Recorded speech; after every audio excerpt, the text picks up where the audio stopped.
شروع کرتا ہوں اللہ کے نام سے جو رب العالمین ہے، رحمان الرحیم ہے، مالک یوم الدین ہے۔ ہم جس کی عبادت کرتے ہیں اور جس سے مدد چاہتے ہیں۔ درود و سلام اس کے نبی برحق سید المرسلین، خاتم النبیین، شفیع المذنبین، گنبد خضرا کے مکین جناب محمد رسول اللہ صلی اللہ علیہ وسلم، ان کی آل و اصحاب۔ قابل صد احترام صدر علی قدر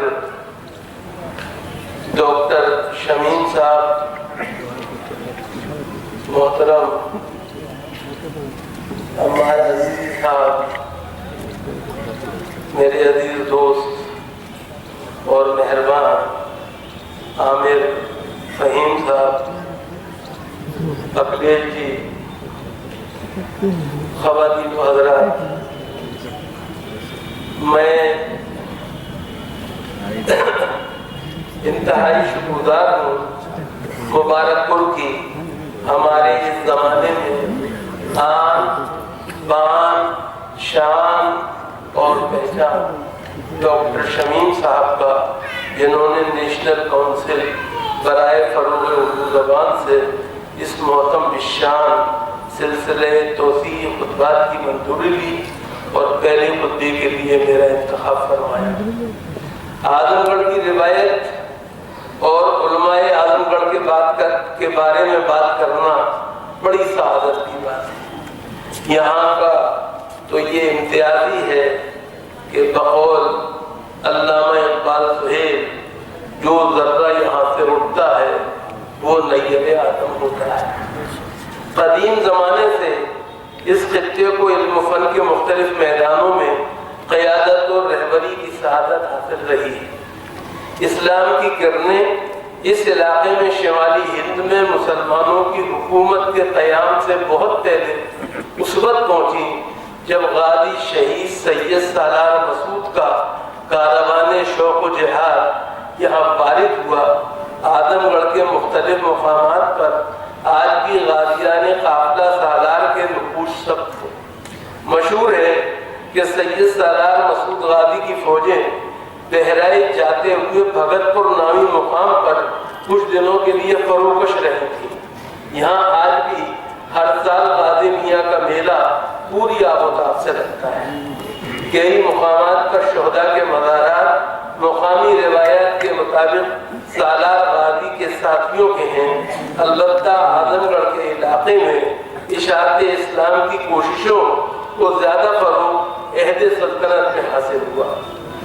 اس زمانے میں دہلی اور مختلف علاقوں سے علماء، مشائخ اور اہل اللہ کی ایک جماعت اس خطے عربی میں آ کر قیام پذیر ہوئی اور مقامی لوگوں میں اسلام کا پیغام عام کرتی رہی۔ تغلق عہد میں اس علاقے کو ایک نئی شہرت اس وقت ملی جب علم و روحانیت سے آگے بڑھ کر پارچہ بافی کی صنعت کو یہاں عروج حاصل ہوا۔ ابن بطوطہ نے اپنے سفر نامے میں بھی اس علاقے میں تیار ہونے والے عمدہ کپڑوں کا ذکر کیا ہے۔ اسی دوران شرقی سلاطین کے زمانے میں یہ علاقہ عروج و ترقی کے ایک نئے دور میں داخل ہوا۔ شرقی حکمرانوں کی علم دوستی اور علماء نوازی کے سبب اہل کمال اور الباب علم و فضل کی روشنی سے یہ پورا خطہ منور ہو گیا اور جونپور اور اطراف میں مسلم علم و تمدن اور فکر و صنعت کی نئی اور تازہبار تہذیب پروان چڑھی۔ جونپور دہلی کا مقابلہ کرنے لگا اور اس کے اطراف دہلی کا نظارہ پیش کرنے لگے۔ شاید اسی زمانے میں اعظم گڑھ کے قصبات و دیہات میں وہ علمی روایت پختہ ہوئی جو آگے چل کر اس خطے کا خاص امتیاز ثابت ہوئی۔ بعد میں لودھیوں اور تیموریوں کے زمانے میں بھی یہ علاقے علم و فن کے بڑے مراکز میں شامل رہا اور جب نوابین ابد کے عہد حکومت میں باوجود اس خطے کے علماء و اکابر پر حالات تنگ ہوئے تو اس وقت بھی یہاں کے علماء نے حاشیے عقیدے پر رہتے ہوئے بھی علم کی شمع جلائی جاتی ہے۔ حیات شبلی کے مؤلف نے اس خطے میں علمی ترقی کو 4 ادوار میں تقسیم کیا ہے۔ پہلا دور شرقی سلطنت کا عہد ہے جو 804 سے شروع ہو کر 881 ہجری پر ختم ہوتا ہے۔ اس زمانے میں بڑی تعداد میں علماء اور ان کے اہل خانہ بڑی تعداد میں اس علاقے میں آ کر آباد ہوئے۔ دوسرا دور لودھی حکمرانوں 881 تا 932 ہجری کا ہے جنہوں نے شرقی سلطنت کا خاتمہ کیا تھا۔ کہا جاتا ہے کہ علم و تمدن کے جو پودے شرقی دور میں لگائے گئے تھے وہ لودھی عہد میں برآمد ہوئے۔ تیسرا دور تیموریوں یعنی مغلوں کا ہے۔ اس عہد میں جونپور دارالعلم بنا۔ اس کے اثرات اطراف و جوانب نے بھی قبول کیے، یہاں تک کہ مغل شہنشاہ شاہ جہاں نے جونپور اور اس کے اطراف میں علم و تمدن کی فراوانی کا اعتراف اس فقرے میں کیا۔ پورب شیراز ماست، پورا میرا شیراز، پورا میرا شیراز ہے۔ چوتھا دور نوابان اودھ کا ہے جن کے زمانے حکومت میں اس علاقے کے علماء اور ان کے خانوادے مختلف وجوہ سے زیر اطاعت آئے۔ البتہ اس دور میں بھی خطے اعظم گڑھ کے مختلف قصبات و قریات میں علماء فرنگی محل کے فیض یافتہ علماء کی ایک تعداد نے علم و تمدن کے چراغ کو روشن رکھا۔ 1832 سے پہلے اعظم گڑھ مستقل ضلع نہیں تھا۔ اس کے علاقے گورکھپور، جونپور اور غازی پور میں تقسیم ہوا کرتے تھے۔ البتہ جونپور کا نواں ہونے کی حیثیت سے ہمیشہ اسے ایک علمی و تمدنی امتیاز حاصل تھا، جس نے موجودہ زمانے میں خطے کو ایک مرکز علم کے طور پر تشکیل میں کلیدی رول ادا کیا۔ میں نے پہلے عرض کر دیا ہے کہ اعظم گڑھ کے قصبات و قریات کی پہچان بنیادی طور پہ ان کے علم و ہنر کی وجہ سے ہے۔ ایک طویل فہرست تیار ہو جائے گی اگر میں ان قصبات و دیہات کی مٹی سے اٹھنے والی شخصیات کے نام ہی گنوانے لگوں۔ موجودہ زمانے میں اعظم گڑھ اپنی ایک الگ پہچان رکھتا ہے۔ ضلع میں مسلمانوں کی ایک بڑی آبادی کی موجودگی اسے عظیم ہندوستانی گنگا جمنی تہذیب کے گہواروں میں ایک بناتی ہے۔ ایک ایسے دور میں جبکہ ملک خاص کر اس کی سب سے بڑی ریاست اتر پردیش میں فرقے وارانہ منافرت اپنے شباب پر ہے اور نفرت کے سیاسی سوداگر اس میں مزید اضافے کے خواہاں ہیں، اعظم گڑھ نے نفرت کی سیاست کو مسترد کر کے ایک مثال قائم کی ہے۔ اپنی تاریخ کے آغاز سے ہی اعظم گڑھ میں علم اور علماء کا بول بالا رہا ہے۔ خاص طور پر اودھ کی طرح یہاں بھی قریات و قصبات میں جس بڑے پیمانے پر علم و فن کی آبیاری کی گئی اس کی مثال کہیں اور ہی کم ملتی ہے۔ حضرت میر عاشقاں علیہ رحمہ ان کا مسکن و مدفن سرائے میر، علماء اور اہل اللہ کی بستی نظام آباد، میں نگر، ہریا اور ماحول کی بستیاں، کوسی، محمد آباد، چریا کوٹ، فرید پور اور مبارک پور، کن بستیوں کا نام لیجیے اور ان سے وابستہ کتنی شخصیات اور ہستیوں کا ذکر کیجیے۔ ایک کہکشاں ہو تو بنائیے یہاں تو کہکشانوں کا ایک ناختم ہونے والا تسلسل ہے جس کی سلسبیل اب بھی جاری۔ شخصیات میں نے حضرت میر عاشقاں کا ذکر کیا۔ ان کے پیر و مرشد حضرت شاہ عبد القدوس جو شاہ قدن کے نام سے مشہور ہیں کا مدفن نظام آباد کا قصبہ ہے۔ صاحب رشیدیہ دیوان عبد الرشید کا وطن اصلی بھی یہی ہے۔ مولانا غلام بخش لکھنوی کے نام سے مشہور بزرگ کا تعلق گھوسی کے قصبے سے تھا۔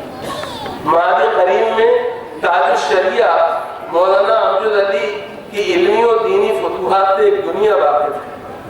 چریا کوٹ کے عباسیوں میں قاضی علی اکبر، مولانا عنایت رسول، مولانا فاروق چریا کوٹی کو لازوال شہرت حاصل ہے۔ جدید دور کے ناموران اعظم گڑھ میں مولانا سلامت اللہ جیراج پوری، شبلی نعمانی، اسلم جیراج پوری، حمید الدین فراہی، مبارک پور کے علماء میں مولانا عبد الرحمن محدث مبارک پوری، مولانا عبد السلام مبارک پوری، مولانا عبید اللہ مبارک پوری، حافظ ملت، اور ہمارے آج کے ممدوح حضرت مولانا قاضی اطہر مبارک پوری اعظم گڑھ کی علمی سلسلۃ الذہب کی انمول پڑھیا ہے۔ اعظم گڑھ کی علمی روایت پر کوئی بھی تحریر یا گفتگو اس وقت تک تشنا اور نامکمل رہے گی جب تک کہ یہاں کے مدارس کا ذکر نہ ہو۔ مذہبی تعلیم کے حوالے سے اعظم گڑھ کو ایک خاص حیثیت حاصل ہے۔ ماضی قریب میں اعظم گڑھ کے مدارس کا ہندوستانی مسلمانوں کی مذہبی تعلیم اور دینی بیداری کے میدان میں جو کارنامہ رہا ہے اس کا اعتراف ہر سطح پر کیا جاتا ہے۔ فکر و مسلک کی کسی بھی قید و بند کے بغیر ان مدارس کی خدمات کو تسلیم کیا جانا چاہیے۔ اعظم گڑھ کو یہ امتیاز بھی حاصل ہے کہ اس خطے میں ہندوستانی مسلمانوں کی ہر مذہبی فکر کو جگہ بھی ملی ہے اور اسے جلا بھی ملتی رہی ہے۔ مسلمانوں کی شاہ ولی اللہ تقسیم کا اگر اعتبار کیا جائے تو سرزمین اعظم گڑھ شیعہ اور سنی دونوں مکاتب فکر کے مدارس کا مسکن رہی ہے۔ ابد کے نوابی دور میں شیعہ مکتب فکر کے علماء اور مدارس کو یہاں خصوصی فروغ حاصل ہوا۔ شیعہ مکتب فکر کے بعد اہم مدارس آج بھی اس خطے میں موجود ہیں۔ سنی مسلمانوں کے تقریباً سبھی مکاتب فکر کے بڑے اور اہم مدارس اعظم گڑھ میں موجود ہیں۔ جامعہ اشرفیہ، احیاء العلوم، دار التعلیم، مدرسۃ الاصلاح، جامعۃ الارشاد اور جامعۃ الفلاح صرف چند نام ہیں جو میں نے دیے ہیں۔ مبارک پور ضلع اعظم گڑھ کا سب سے بڑا قصبہ ہونے کے ناطے خاص اہمیت کا حامل ہے۔ اپنے قیام کے زمانے سے ہی اسے علماء اور ہنرمندوں کی سرپرستی حاصل رہی ہے۔ یہاں کیونکہ میرا موضوع علم اور علماء سے متعلق ہے، اس لیے مبارک پور کی ہنرمندی کو کسی اور موقع کے لیے چھوڑتا ہوں۔ جہاں تک علم کی بات ہے تو اپنے قیام کے بعد سے ہی یہ قصبہ مرکز علم و فن رہا۔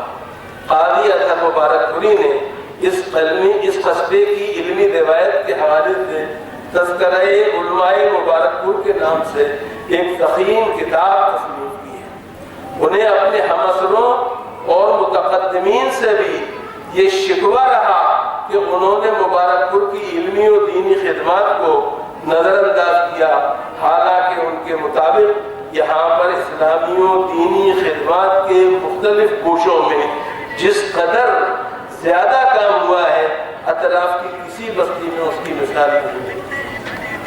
انہوں نے مبارک پور کی علمی و مذہبی تاریخ کو 3 ادوار میں تقسیم کیا ہے اور دور کون کو عہد آفری قرار دیتے ہوئے اس زمانے کے مبارکباد کو نیشا پورے ہند اس کے نام سے یاد کیا ہے۔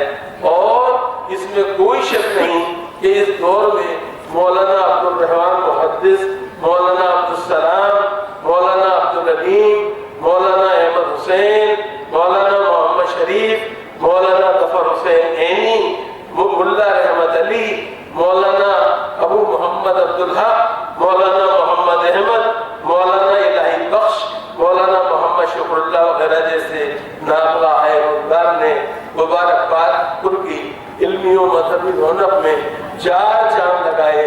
علم و عمل کے ان چاند ستاروں نے مبارک پور میں جو انجمن آباد کی اس کے فیض یافتگان میں سے ایک قاضی اطہر مبارک پوری۔ اسلامی تاریخ کے حوالے سے اعظم گڑھ نے جو چند نادر جوہر تابندہ پیدا کیے ہیں قاضی اطہر مبارک پوری ان میں ایک نمایاں نام ہے۔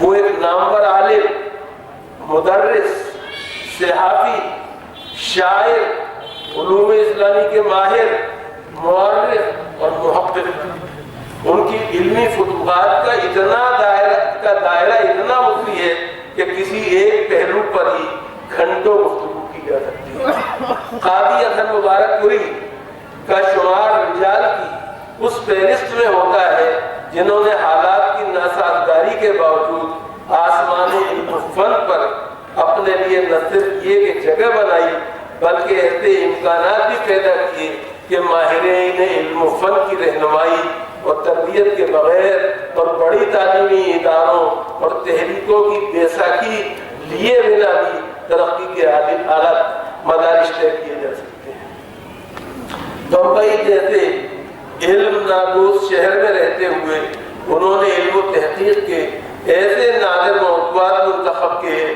جو ان کی وسعت نظر اور وفور معلومات کے گواہ ہیں۔ وہاں انہوں نے سادگی و پرکاری کی وہ اعلیٰ اخلاقی مثالیں قائم کی کہ اسے کردار کے کوہ ہمالہ سے تعبیر کیا جا سکے۔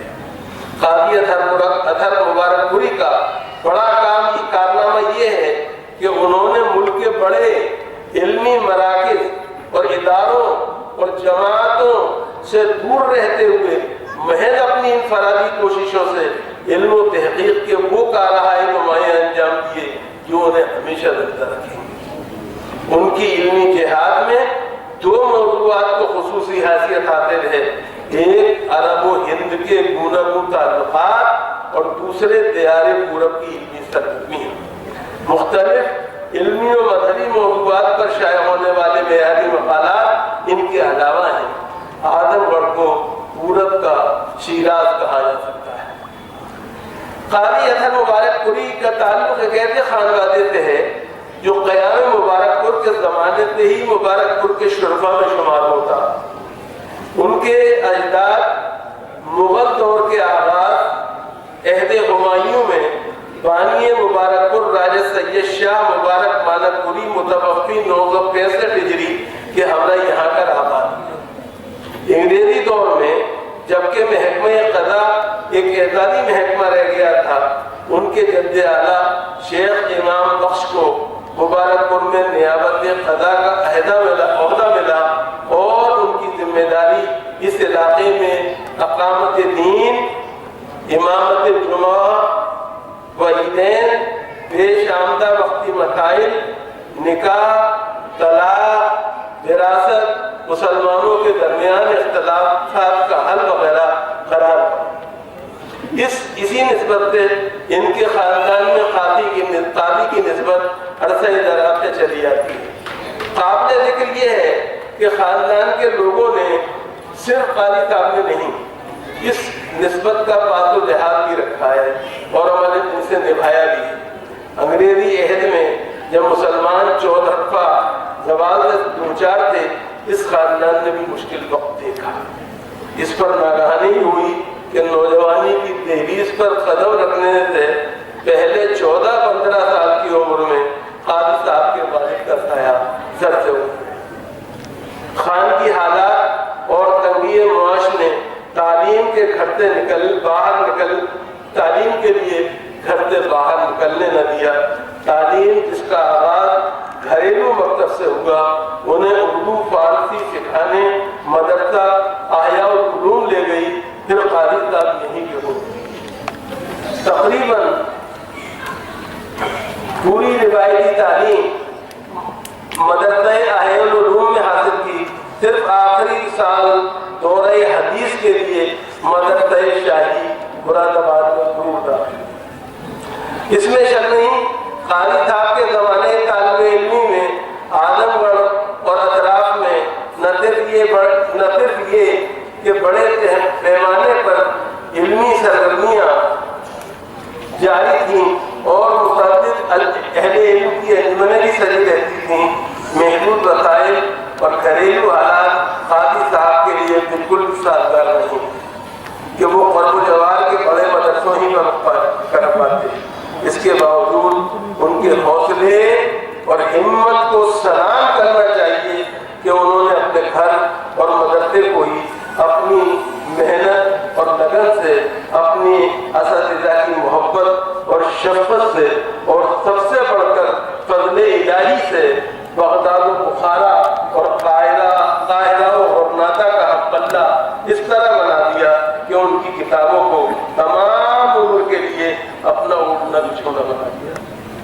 بات نکلی ہے تو پھر یہ عرض کر دینا بھی مناسب معلوم ہوتا ہے کہ قاضی اطہر مبارک پوری کی شخصیت بنیادی طور پہ خود ساز سیلف میں بظاہر انہیں کسی بڑے اہل علم مربی کی سرپرستی اور رہنمائی نہیں ملی، لیکن انہوں نے ائمہ وقت کی کتابوں کو اپنا رہنما اور اپنا مربی بنا لیا، جنہوں نے ان کی صلاحیتوں کو جلا بھی بخشی اور آزادانہ انہیں آگے بڑھنے اور برگ و بار لانے کے مواقع بھی فراہم کیے۔ اہل علم کی مجلس ہے، اس لیے یہ بھی عرض کرتا چلوں کہ قاضی صاحب کو مطالعے کے ساتھ کتابیں اور مخطوطات جمع کرنے کا بھی شوق تھا۔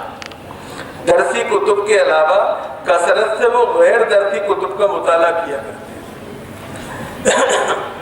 یہ شوق اتنا بڑا کہ کم عمری میں ہی اپنی آنکھیں بھی خراب کر لی تھی۔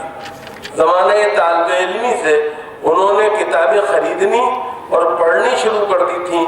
ان کا یہ شوق تا حیات رہا اور ان کی کامیابیوں میں اس شوق کا بہت بڑا رول ہے۔ کہتے ہیں کہ تعلیم سے فراغت حاصل ہوتی ہے، روزگار کے دروازے کھلتے ہیں اور آئندہ زندگی کا سفر آسان ہو جاتا ہے۔ قاضی اطہر مبارک پوری نے بھی روایتی تعلیم کی تکمیل کے بعد کی زندگی کے لیے اسی طرح کے سپنے سجائے تھے۔ چاہتے تھے کہ تدریس کے شعبے میں جائیں، مگر مدرسوں کی تدریس کے اپنے مسائل ہوتے ہیں۔ قاضی صاحب شاید اس پہ فٹ نہ آتے ہو، وہ انہوں نے زندگی بھر آزادانہ کسی نہ کسی طور پر معلمی کے فرائض انجام دیے، کئی برس تک در در دستک دیتے رہے، لیکن یکسو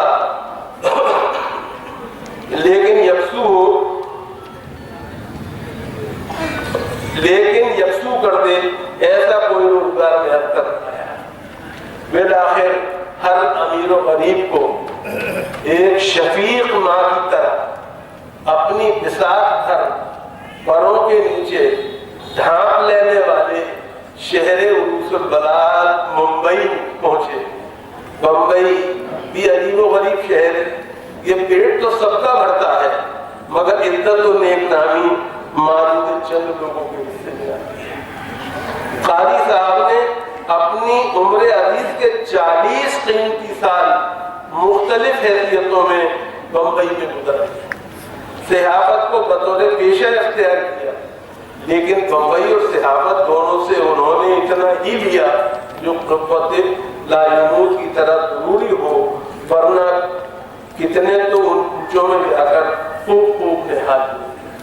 قاضی اطہر مبارک پوری نے بمبئی کی مصروف اور شہرت آسا زندگی میں خودداری و گمنامی کی ایک ایسی کٹیا آباد کی جو مرکز علم و نور، بظاہر خاموش شہری ہنگاموں سے الگ، اس آب رود سے علم و فن کا وہ دریا موجزن ہوا جس نے عرب و عجم کے جویان علم کے ایک جم غفیر کو سیراب کیا اور جس کی سیرابی کا سلسلہ آج تک جاری ہے۔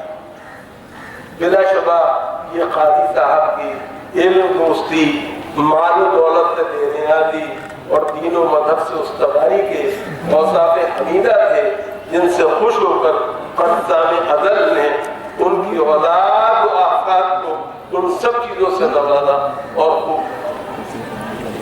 قاضی اطہر مبارک پوری ایک عالم باعمل، سراپائی عجز و انکسار مگر عظمت و علم کے کوہ بہار، کشادہ دل اور رفیق مشرب شخص تھے۔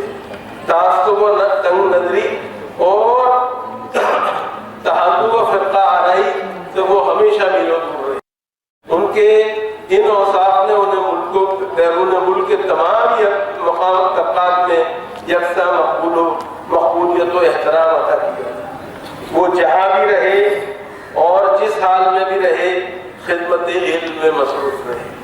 جیسا کہ میں نے پہلے بھی عرض کیا کہ قاضی صاحب کی شخصیت ایک خودرو پودے کی طرح ہے، البتہ علم و کتاب دوستی کے ذریعے انہوں نے اپنی شخصیت سادی اس طرح کی کہ وہ آج بھی ان لوگوں کے لیے نمونہ ہیں جو مسلسل حالات کی ناسازگاری اور مواقع کی عدم فراوانی کا رونا روتے رہتے ہیں۔ انہوں نے تربیت و رہنمائی کے کسی بھی اہم سہارے کے بغیر علم و تحقیق کی ان بلندیوں تک رسائی حاصل کی جن تک اداراری تربیت اور تحریک کے معاونت کی کمی پہنچاتی ہے۔ قاضی صاحب کی تمام تر علمی متاع خود ان کے اپنے تسلو کی کسب کرتا تھے۔ وہ اس حوالے سے بڑے خوش قسمت تھے کہ انہیں تصنیف و تالیف کے میدان میں سوائے باری تعالیٰ کہ کسی اور کا شرمندہ احسان نہیں ہوتا۔ شبلی اور ان کے علمی و تحقیقی اسکول سے انہیں یک گنا مناسبت ضرور ہے۔ بقول مولانا ضیاء الدین اصلاحی، ان کے انداز بیان، طرز تحریر، اسلوب نگارش، ترتیب مواد اور طرز استدلال میں وہی دلکشی و رانائی اور وہی شگفتگی و سلاست اور حلاوت و شیرینی ہے جو شبلی اسکول کا ترے امتیاز۔ قاضی اظہر مبارک پوری کے علمی کمالیات گوناگون اور مختلف الجہات ہیں۔ ان کی تالیفات و تصنیفات اور مضامین و مقالات کی فہرست تعریف یہ ایک بڑا کام ہے۔ علمی زندگی کا آغاز دوران طالب علمی غیر تدریسی کتب کے مطالعے اور پھر اخبارات و رسائل میں مضامین سے ہو گیا ہے۔ ابتدا میں دینی مذاہب، دینی و مذہبی امور زیر تحریر آئی۔ صحافت کے میدان میں قدم رکھا تو مختلف شہروں اور اخبارات سے ہوتے ہوئے پہلے جمہوریت اور پھر انقلاب کے دینی و مذہبی کالموں کے ذریعے مذہبی و دینی صحافت کا وہ اعلیٰ معیار قائم کیا کہ نئے قلم کاروں کو اس کی مطابقت پیروی کی نصیحت کی جا سکتی ہے۔ یہ کیسا تضاد ہے کہ ایک طرف پورا ماحول نہ علم نہ دوست ہے، یا کم از کم علمی و تحقیقی کاموں کے لیے ناموزوں ہے۔ قاضی صاحب کو یہیں رہ کر کسب معاش کرنا ہے اور دوسری طرف علم و تحقیق سے اپنے کمٹمنٹ کو بھی متاثر نہیں ہونے دینا۔ ان کا کمال تھا اور شاید انہیں پر تمام بھی ہوا کہ وہ اپنے صحافتی فرائض منصبی سے فراغت کے بعد اپنے کتابی دوستوں میں گوشہ گیر ہو جاتے اور پھر وہیں چند فٹ کے کمرے میں کتابوں کے درمیان بیٹھ کر علم و تحقیق کے وہ آبدار موتی اکٹھے کیے کہ سرحدوں کی حدود کے بغیر پوری علمی دنیا اشش کر اٹھی۔ قاضی اظہر مبارک پوری کے علمی کارنامے ایسے ہیں کہ ان سب پر ایک مقالے یا خطبے میں کلام نہیں کیا جا سکتا۔ میں تو یہاں اس خطہ علمی کو یہ یاد دلانے آیا ہوں کہ کیسے کیسے گوہر تابدار ماضی قریب یا زیادہ صحیح الفاظ میں چند دہائیاں قبل تک یہاں موجود رہے ہیں۔ ضرورت ان کے علمی اکتسابات کی روشنی میں علم کی جانب سے اپنے سفر کو تیزگام کرنے کی۔ مذہبیات کے حوالے سے ان کا تیار کردہ لٹریچر کافی ضخیم ہے۔ خدمت حدیث کے حوالے سے دفاع اسلام اور خواتین اسلام کی دینی و علمی خدمات ایک دوسرا اہم پہلو ہے جس پر مزید کام کرنے کی ضرورت ہے۔ البتہ میں یہاں ان کے اس تفرد علمی کی طرف آپ کو لے جانا چاہوں گا جو ان کا امتیاز اور انہی کے ساتھ خاص ہے، اور اسی پر میں اپنی گفتگو ختم بھی کروں گا۔ ان میں ایک ہندوستان کے ابتدائی اسلامی عہد کی تاریخ کے حوالے سے ان کی تحقیقات ہیں، اور اس میدان میں ابھی تک ان کا کوئی ثانی نہیں ہے۔ دوسرے دیار پورب کے علم اور علماء کے کارناموں کی حفاظت اور اشاعت تک۔ عرب و ہند تعلقات کے حوالے سے ان کے علمی کارنامے ہندوستان کے ابتدائی اسلام عہد کی تاریخی مرتب نہیں کرتے، بلکہ جویانی علم کے لیے تحقیق اور علمی کاموں کا ایک نیا در بھی کرتے ہیں۔ انہوں نے محض اپنی کاوش سے ہندوستان کے عہد اسلامی کی تاریخ کے نئے ماخذ دریافت کیے۔ انہوں نے عرب سیاحوں، مورخوں، جغرافیہ دانوں اور مصنفوں کا گہرا مطالعہ کر کے ہندوستان کے حوالے سے ان کی تحریروں کے وہ جواہر دریافت کیے جنہوں نے ہندوستان میں مسلمانوں کی تاریخ کے باقاعدہ آغاز کو غزنوی دور سے پیچھے لے جا کر سندھ، منصورہ اور ملتان میں ان مسلمان حکومتوں سے ملا دیا جو محمد بن قاسم کی فتح سندھ کے بعد قائم ہوئی تھیں اور جن کا تذکرہ ہمارے فارسی تاریخی ماخذ میں نہیں ملتا۔ خاجی صاحب کے اس بڑے علمی کارنامے سے ہندوستان اور دنیا بھر کے علمی حلقوں کو متعارف کرانے کی ضرورت ہے۔ قاضی اطہر مبارک پوری کی علم و تحقیق کی دنیا کو میری نظر میں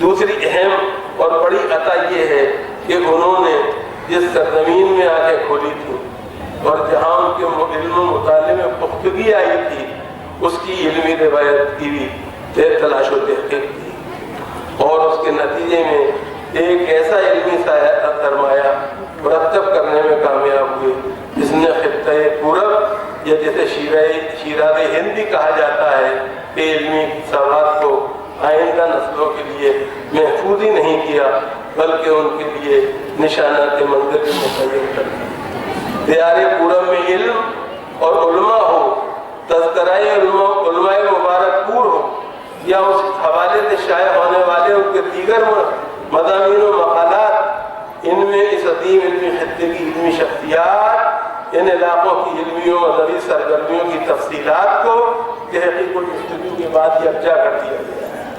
وہ علمی شخصیات اور کارنامے جو گزرتے وقت کے ساتھ بڑی حد تک پردہ خفا میں جا چکے تھے ان کو اثر نو روشن و تابندہ کیا ہے۔ اس کے ساتھ ہی انہوں نے اس خطے کی ایک ایسی علمی تاریخ مرتب کی ہے جس میں یہاں کے قصبات و دیہات کی تاریخ بھی محفوظ ہو گئی ہے۔ اس خطے کے لوگوں کو اس بڑی خدمت کے لیے حیات شبلی کے بعد قاضی اطہر مبارک پوری کا ممنون احسان۔ آخر میں اپنی بات قاضی اطہر مبارک پوری کی خودنوشت قائد بغدادی سے صحیح بخاری اور کاروان حیات پر ختم کروں گا۔ ایسا میں اس لیے کر رہا ہوں کہ قاضی صاحب کا سفر زندگی خود اپنے آپ میں ایک بڑا محرک ہے علم و تحقیق سے دلچسپی رکھنے والوں کی۔ ان کی سبودات حیات کو پڑھتے ہوئے بال اٹھا آنکھیں تو نم ہوتی ہی ہیں لیکن وہیں حوصلہ بھی ملتا ہے کہ کس طرح ایک دور افتادہ معمولی جگہ سے تعلق رکھنے کے باوجود جہاں نامناسب حالات کے سبب ناگزیر اسباب بھی فراہم نہیں تھے، قاضی اطہر مبارک پوری نے اپنی شخصیت سازی بھی کی اور علم و تحقیق کی دنیا میں اپنا مقام بھی بنایا۔ ان کا پیغام یہی ہے کہ علم کا سفر کہیں بھی اور کسی بھی حالت میں رکتا نہیں ہے، یہ ہر حال میں جاری رہتا ہے اور اسے جاری رہنا چاہیے۔ آج کے زمانے میں حالات بظاہر ناموافق ہیں لیکن عدم موافقت کے باوجود حالات کی سازگاری کی طرف لے جانے والا راستہ سید دانا اور قاضی بینا دونوں کے مطابق علم سے ہوگا۔ اس لیے قاضی صاحب کو اصل خراج عقیدت یہی ہوگا کہ ان کے ذریعے علم کی جلائی شمع کو مزید روشن کیا جائے۔ بہت بہت شکریہ۔